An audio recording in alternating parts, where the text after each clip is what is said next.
¿Cómo estamos? Vamos a trabajar de manera importante uno de los elementos trascendentales dentro de todo lo que se llama el Estado Social de Derecho. Cuando nosotros venimos hablando de un Estado Social de Derecho, hablamos de unas condiciones de bienestar, pero también unas condiciones de legalidad que hacen que todas las personas sean tenidas en cuenta y sean tenidas en cuenta no solo porque tienen derechos y deberes, sino porque aparte de eso la Constitución nuestra establece que todas las personas deben estar involucradas porque este es un país democrático. Y dentro de todos los procesos que se presentan hay algo que significa mucho y es el bienestar de las personas. Por eso es un estado social, porque la búsqueda del bienestar y de la satisfacción de las necesidades básicas de las personas, de todos los ciudadanos, independientemente de su condición, se convierte en una de las metas principales del Estado. Pero existen algunos, digamos, algunos momentos y algunas situaciones en las que se nos convoca a los ciudadanos para que también demos nuestro aporte en todo el trasegar del Estado, de la condición del país. Hay momentos en los que nosotros tenemos que tomar decisiones y somos nosotros quienes debemos elegir y hacer efectivo eso de que la democracia es el gobierno del pueblo. La democracia es el gobierno del pueblo en tanto se delegan muchas funciones y en tanto se delegan algunas acciones. Pero hay unas acciones que no se pueden delegar y es el hecho de la participación ciudadana. La participación ciudadana legitima la democracia. No puede existir democracia sin participación. Por eso hablamos de que es un compromiso ciudadano, hablamos de que es un deber ciudadano y constitucionalmente podríamos decir es una obligación ciudadana, ¿cierto? Entonces vamos a ver cuáles son las formas y los mecanismos de participación ciudadana que están establecidos en nuestra constitución política. ¿Qué dice la ley? La ley en el artículo primero dice que Colombia es un Estado social de derecho. Ya hemos hablado mucho del Estado social de derecho. Hemos dicho que el constructo jurídico de nuestra constitución y de nuestro país dan cuenta de una nación que tiene que organizarse a partir de unas instituciones legales que velan por derechos y deberes de los ciudadanos, pero que también ese Estado social de derecho implica que debe haber una búsqueda del bienestar de todos los habitantes del territorio nacional. Ahora bien, cuando se habla de un constructo jurídico, se está hablando de que esa ley es un marco legal para todos, para quienes gobiernan y para quienes no. Es decir, eso genera algo que se llama igualdad ante la ley. Hablan de todas las características de nuestra nación y aquí hay un elemento importante y se dice que Colombia es una nación democrática y participativa. Entonces, cuando estamos hablando de democracia, estamos hablando de ese gobierno del pueblo, teniendo en cuenta que hay participación o hay posibilidades de participación de personas y de ciudadanos con diferentes condiciones, maneras de pensar, de actuar, de ser y de creer. ¿Eso qué indica? Que en la democracia no es válido limitar la participación de las personas. En la democracia no es posible, no debe ser posible limitar a que algunas personas hagan parte de las acciones o de las decisiones. Por eso se habla de una democracia participativa. Ahora, ¿cuál es la reglamentación de este asunto que acabamos de ver? La Constitución establece un marco general y un marco jurídico, pero eso se va reglamentando, es decir, se hace efectivo y se va haciendo posible a partir de unas normas. de unas leyes y luego pues también de unos decretos que lo van reglamentando. En este caso, la participación democrática está reglamentada en la Ley 134 de 1994, es decir, posterior a la Constitución del 91, y dice que todos los mecanismos de participación están regulados y que están allí. ¿Y cuáles son los mecanismos de participación? Entonces tenemos muchos mecanismos de participación, pero ojo, no solo en nuestro país nos quedamos con los mecanismos de participación, también hay mecanismos de reclamación, porque como estamos en un Estado social de derecho, es posible que alguien abuse del poder o es posible que alguien no cumpla con sus funciones y por eso está la reclamación, que es otro de los mecanismos para participar. Entonces tenemos la iniciativa popular, tenemos el referendo, la consulta popular, la revocatoria de mandato, el plebiscito, el cabildo abierto, el voto. Y vamos a mirarlos uno a uno de qué manera se presenta. El voto ya sabemos y es el que más conocemos como democracia y es una decisión directa. ¿Y por qué decimos que es una decisión directa? Porque la toma usted. La toma usted y la debe tomar de manera consciente, pero además responsable. Consciente, ¿por qué? Porque usted debe saber por qué va a votar y por quién va a votar.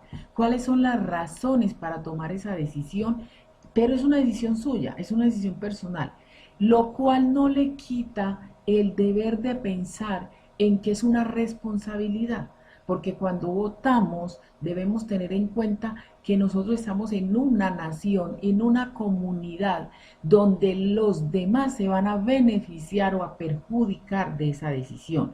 ¿Y por qué se perjudican o se benefician? Porque es que en la democracia ganan las mayorías y no necesariamente las mayorías tienen la razón.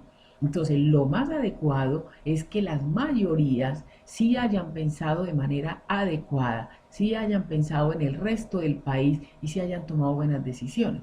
Porque si no tomaron buenas decisiones, igual esa decisión final de ganar unas elecciones, de ganar cualquier votación a la que se convoque, va a quedar. Entonces, debe quedar en lo posible la más adecuada, la más acertada para la nación.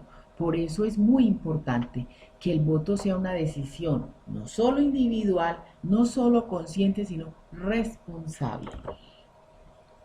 Tenemos otra forma de participación que es el referendo. Ya nosotros tenemos unas leyes, nosotros tenemos unas normas, pero esas normas y esas leyes pueden cambiar, esas normas y esas leyes pueden aumentarse con otras y esta es la posibilidad que tenemos los ciudadanos a partir de una convocatoria que puede hacer el presidente, el gobernador y el alcalde para hacernos, digamos, la pregunta sobre si esa norma se puede cambiar, si estamos de acuerdo en que se cambie o si estamos de acuerdo en que se incluya algún proyecto de ley. Entonces, nosotros no somos quienes hacemos leyes, pero sí podemos como ciudadanos dar nuestra opinión frente a una ley que se piense hacer, en caso tal que nos pregunten. ¿Por qué? Porque nosotros somos de alguna manera los primeros en ser convocados. A veces no nos convocan y el Congreso de la República o la Asamblea o el Consejo Municipal toma las decisiones de manera independiente, pero nosotros los hemos delegado a ellos para eso y pensamos que lo hacen de manera responsable, pensando en toda la nación. Pero en algunos momentos hay leyes y hay situaciones de trascendentalidad que son de pronto de gran impacto nacional, entonces nos pueden convocar a partir de un referendo que es para que nosotros digamos estoy de acuerdo con esa ley o no estoy de acuerdo con esa ley. Entonces nos tienen que dar a conocer primero todo el marco teórico, qué es lo que van a presentar, qué es lo que se va a presentar de la ley o qué es lo que piensa cambiar. Y con esa situación y con ese conocimiento de causa, nosotros podemos ir a unas elecciones y eso se llama un referendo. Pero vamos única y exclusivamente a votar por esa situación legal.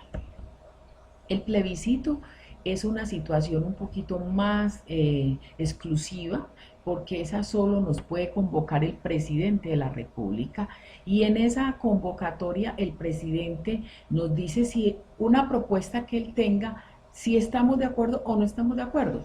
simplemente es para decir sí o no, si estamos de acuerdo o no estamos de acuerdo. ¿Qué sucede con el plebiscito?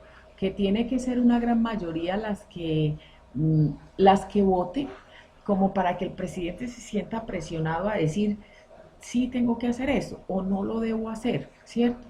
Pero de todas maneras el presidente simplemente está preguntando y consultando, y en ese orden de ideas los plebiscitos son importantes, pero muy pocas veces los hacen porque son una decisión trascendental de los presidentes. Cuando un presidente pregunta algo, pues uno supone que ¿para qué lo pregunta? ¿Cierto? Lo pregunta es porque va a tener en cuenta las decisiones de la nación.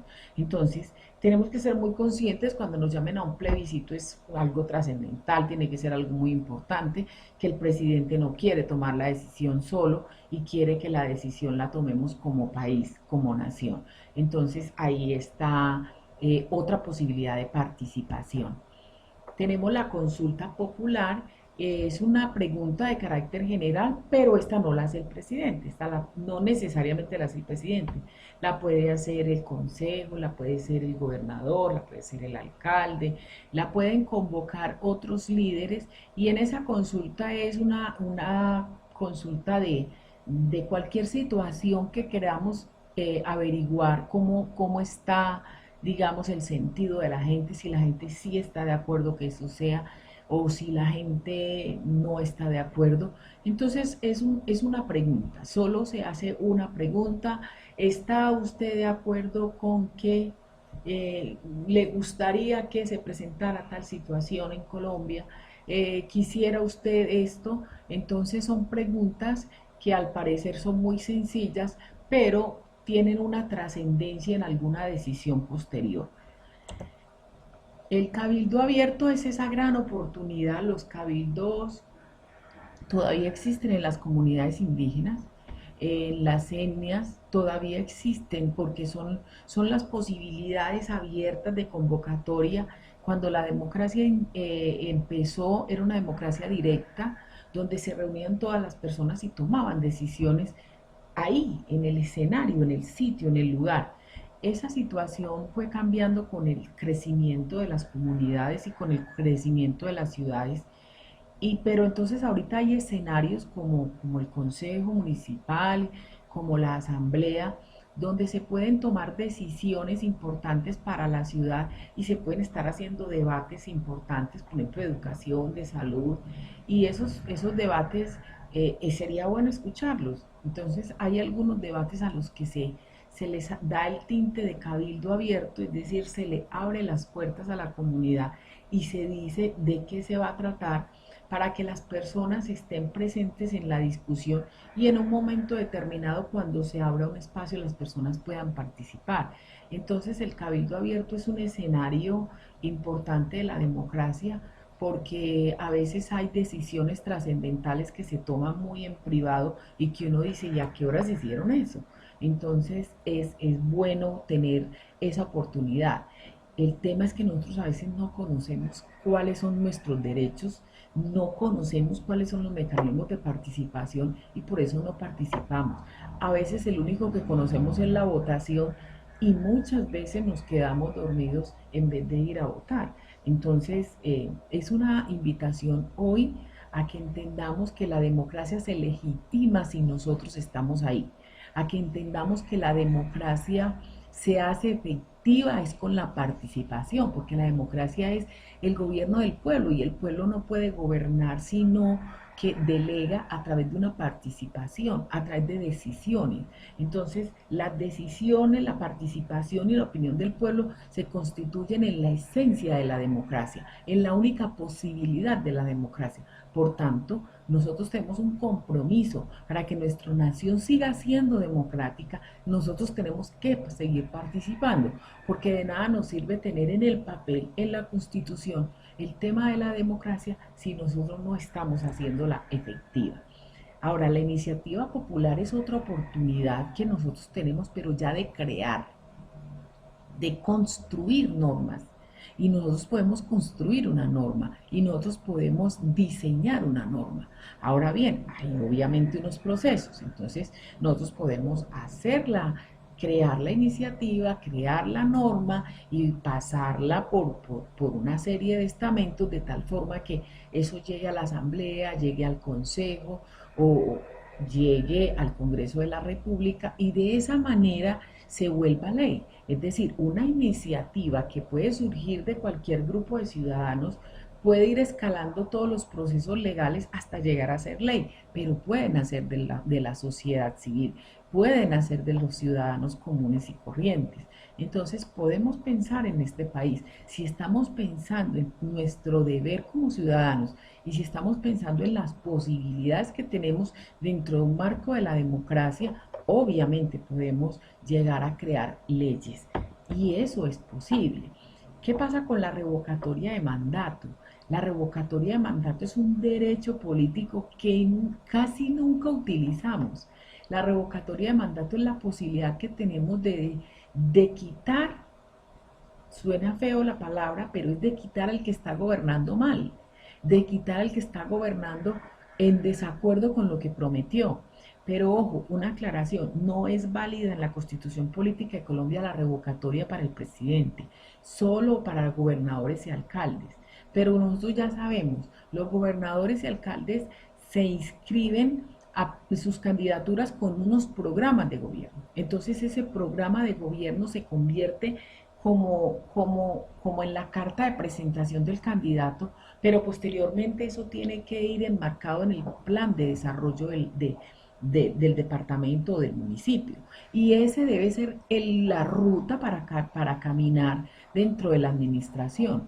Si ese alcalde y ese gobernador, quienes prometieron algo, quienes inscribieron eso en su programa de gobierno y aparte de eso está dentro del plan de desarrollo, no lo cumplen, ese sería un motivo trascendental y significativo para aplicar una revocatoria de mandato. Ahora, ¿quiénes hacen la revocatoria de mandato? Los que votaron. Nosotros tenemos una mala costumbre de decir, fulano es tan malo, fulano es tan mal gobernador, es tan mal presidente, pero nosotros ni siquiera votamos. Entonces casi que ahí no tenemos que decir nada. Mientras que si votamos, si estuvimos presentes en todo ese escenario de las votaciones y si nos tomamos el trabajito de mirar quiénes eran los candidatos, de leer como las propuestas y tomamos la decisión de votar por alguien, pero ese alguien después no cumple, nosotros somos los primeros en tener el derecho de empezar a generar ese tema de la revocatoria. Eso se hace con unas firmas que la registraduría revisa. ¿Y qué revisa la registraduría? Primero, que sean las verdaderas firmas. Segundo, que esa firma sí coincida con el que votó, porque no puede firmar por una revocatoria a alguien que no estuvo en la votación. El derecho a la revocatoria te lo da el voto, el haber estado, es que usted votó, es que claro, es que yo voté. Eso es como cuando hay otros escenarios en la vida donde uno dice, no es que yo tengo derecho porque yo aporté. Sí, usted aportó. Bueno, entonces en la democracia usted votó. Eso es un aporte significativo a la democracia. Y si usted hace ese aporte, entonces después puede reclamar. Perfectamente puede reclamar. Entonces aquí tenemos, digamos, esas formas de participación dentro de la constitución política. Pero tenemos otras formas de participar, las formas comunitarias, las que se dan en la familia, en la escuela, en el barrio. Usted participa en la Junta de Acción Comunal, usted participa en el grupo de líderes, en los scouts, en los grupos juveniles. Esas son formas de participación, porque son formas de usted ayudar a que la comunidad crezca, a que la comunidad tenga bienestar, a que la comunidad esté bien, a transmitir necesidades de la comunidad a entes superiores. Y el hecho de nosotros en algún momento decir que algo no está bien, hacer reclamaciones, poner quejas, es otra forma de participación para que las instituciones funcionen adecuadamente. Entonces, cuando nosotros hacemos una acción de tutela, es una forma de participar y esa es una forma de reclamar. Esa es otra de las maneras. Entonces, no necesariamente estamos, digamos, participando dentro de la votación o dentro de los escenarios afirmativos. También hay unas formas de participar dentro de la crítica y dentro del tema de la reclamación. Entonces aquí estamos invitados todos a entender que este país nos pertenece, que nosotros hacemos parte de este país y que nuestro país no puede salir adelante si cada uno de nosotros no pone un granito de arena. Ustedes están estudiando y ese es el granito que están aportando hoy, pero pueden dar más, pueden dar más. ¿Por qué digo que estudiar es un aporte? Claro, porque ustedes están fortaleciendo sus proyectos de vida y ese proyecto de vida que se fortalece se constituye en la plataforma para que toda una familia salga adelante. De manera que ustedes tienen un gran reto personal, pero también un reto familiar que se convierte en el gran aporte a este país que se construye entre todos, porque la democracia es eso. Entonces, bienvenidos a esta nueva etapa.